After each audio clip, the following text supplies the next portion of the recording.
Oi. Oi. Oi. Sorry. Jadi terus apa kali ya? Oi, gimana Boy? Jalan dong. Tanggapannya Oi, sedikit gimana Boy. Oi? Kasih jalan Mas. Mas, cruising, kasih jalan. Kemarin saya datang, kondisi dia alhamdulillah baik, sehat gitu ya. Cuman ada yang dititipkan sih sama Oi untuk obat karena obatnya udah habis. Cuman ada yang saya lihat yaitu ada obat yang depresi juga. Sebelum kejadian ini itu sudah pernah datang ke dokter, konsultasi ke dokter, kalau nggak salah dokter Richard ya, terus juga dokter Amanda. Sekarang ini obat yang diberikan ke Oi itu dari dokter Yeni.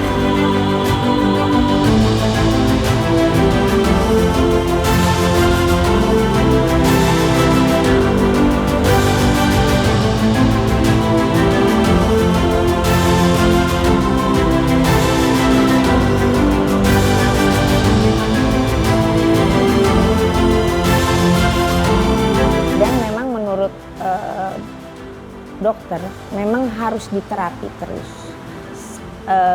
Saya lupa jenisnya apa, tapi yang saya tahu memang selalu konsultasi dengan psikiater dan sebetulnya harus dirawat. Tapi kan terputus-putus perawatannya ini. Sebagai orang tua bingung, sedih, bercampur aduk, nggak tahu apa yang harus dilakukan. Beberapa waktu yang lalu memang ada konsultasi menanyakan gitu ya apa yang harus dilakukan dengan kondisi anaknya.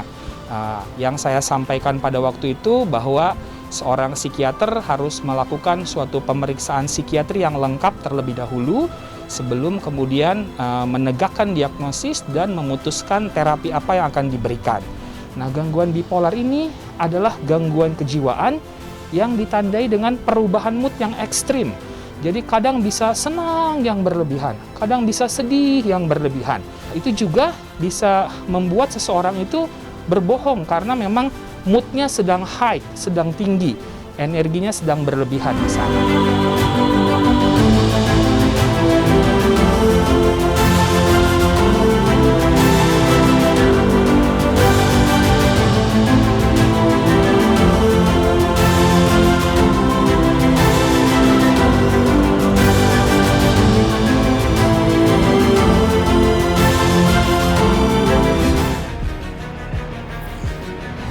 Tentunya kalau pandangan saya, kalau menurut yang sudah selama ini dijalani, psikiaternya bilang tentunya pasti ada pengaruhnya.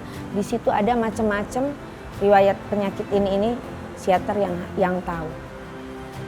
Setelah perawatan anak saya.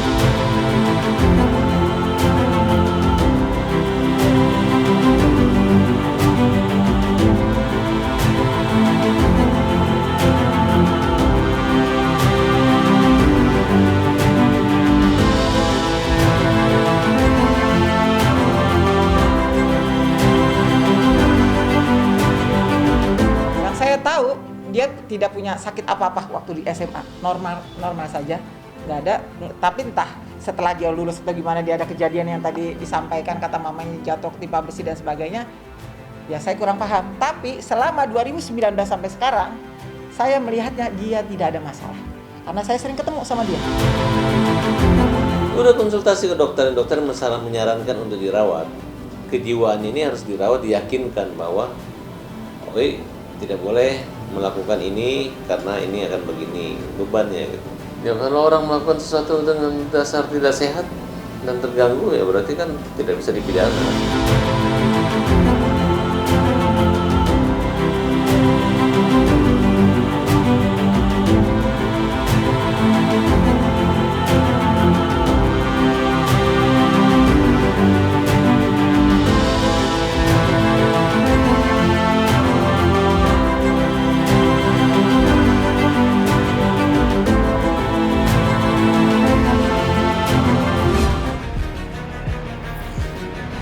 Kita sudah mengajukan penangguhan penahanan, itu sudah kita ajukan kepada penyidik. dan itu sedang berproses. Ya, kita berharap bahwa di kepolisian ini bisa memberikan semacam penangguhan penahanan kota ya, dia wajib lapor lah, dan itu diatur dalam undang-undang.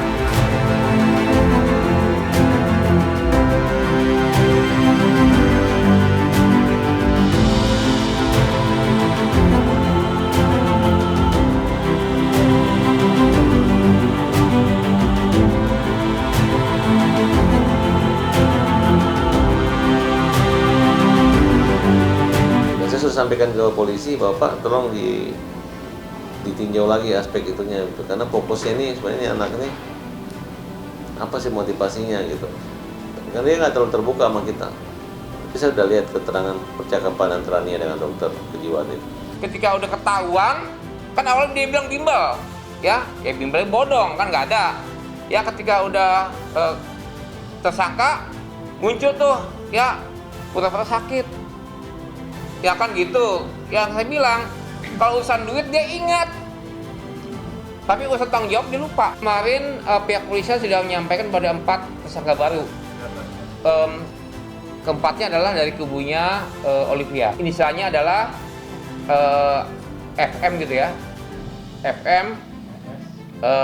Kami tahu sih itu nama itu siapa. Terhadap penahanan Olivia, tentu saja di sini bukan soal kalah menang ya, karena kami di sini itu mengejar keadilan untuk para korban yang jumlahnya cukup banyak, yang jumlahnya itu 225 orang dengan nilai kerugian 9,7 miliar. Sudahlah ya, artinya nggak usah lagi berkelit kesana kemari.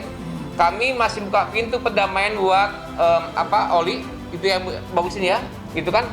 Itu lebih diselesaikan aja ya.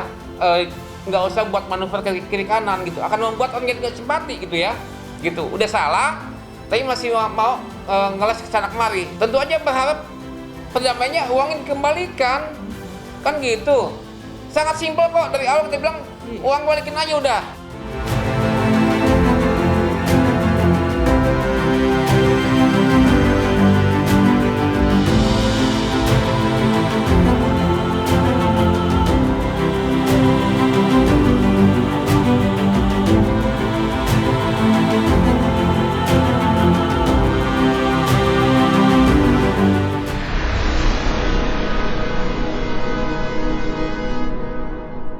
Jadi jangan lupa untuk subscribe Cumi Cumi. Ditekan ya tombol lonceng merahnya.